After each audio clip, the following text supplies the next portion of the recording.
जनता समझती है कि कांग्रेस पार्टी ही देश को आगे ले जा सकती है। ये हमारी जिम्मेदारी है। मैं जिंदगी भर आपके साथ खड़ा हूं और इस लड़ाई को आपके साथ मैं लड़ने जा रहा हूं। मैं इन शक्तियों से डरता नहीं हूं, मुझे कोई फर्क नहीं पड़ता है। मैंने अपनी जिंदगी में कोई भ्रष्टाचार नहीं किया, 1 रुपया नहीं लिया है, मुझे कोई डर नहीं है। मुझे ये देश के भविष्य की लड़ाई है और देश को बचाने की लड़ाई है। हम सड़क पे उतरेंगे और बीजेपी आरएसएस की विचारधारा से जैसे कांग्रेसी लड़ते हैं, पूरा दम लगा के हम लड़ेंगे।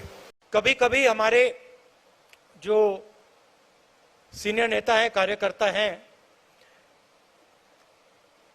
कभी कभी थोड़ा डिप्रेशन में चले जाते हैं। नॉर्मल बात है, क्योंकि देखिए लड़ाई आसान नहीं है।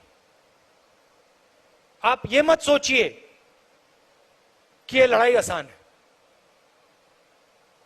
ये लड़ाई रीजनल पार्टी नहीं लड़ सकती,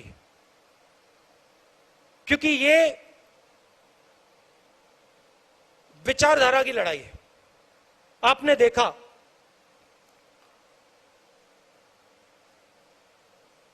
एक विचारधारा आरएसएस की विचारधारा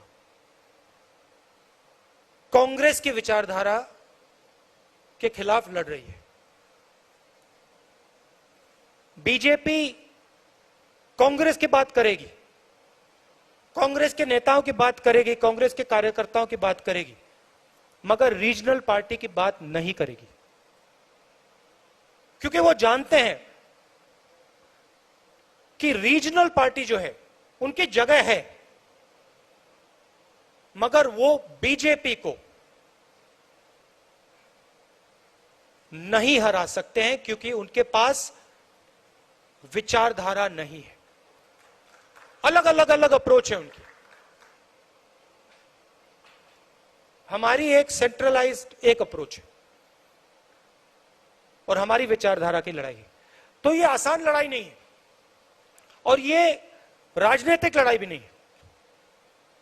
ये देश के भविष्य की लड़ाई है और देश को बचाने की लड़ाई है। कांग्रेस पार्टी ही सबकी पार्टी है। इस देश में कोई ऐसी जात, कोई ऐसा धर्म, कोई ऐसा व्यक्ति नहीं है जो कह सकता है कि कांग्रेस पार्टी ने अपने दरवाजे मेरे लिए बंद कर दिए। कोई है ही नहीं इस देश में।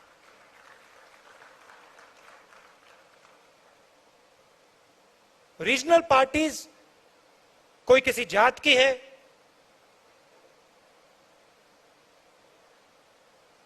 वो सब की नहीं है।